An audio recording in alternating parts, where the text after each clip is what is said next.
Sa patuloy na malawakang kampanya kontra illegal na droga, tinatayang 206,000 pisong halaga ng fully grown marijuana plants at marijuana seedlings ang nadiskubre ng mga operatiba sa 3 araw na marijuana eradication na inilunsad sa poblasyon at proper takadang Benguet noong ika-13 hanggang ika-15 ng Setyembre taong kasalukuyan. Ayon kay Police Colonel Lambert A. Suerte, Provincial Director ng Benguet Police Provincial Office, ang operasyon ay naisakatuparan sa pagtutulungan ng mga operatiba ng Kibungan Municipal Police Station at Philippine Drug Enforcement Agency Cordillera. Ang operasyon ay nagresulta sa pagkadiskubre ng 4 na plantasyon ng marijuana na may kabuuang lawak na 334 square meters at may nakatanim na 500 piraso ng fully grown marijuana plants at 2,650 piraso ng marijuana seedlings na tinatayang may kabuuang 206,000 pisong halaga.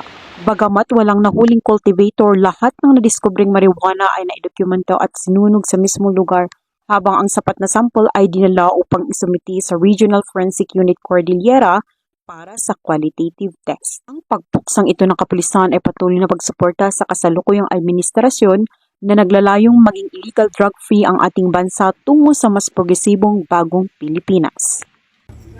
Mula dito sa rehiyon ng Cordillera, ako ang inyong PNN correspondent, Patrolwoman Melba Langbis, alagad ng batas, tagataguyod ng Balitang Pulis.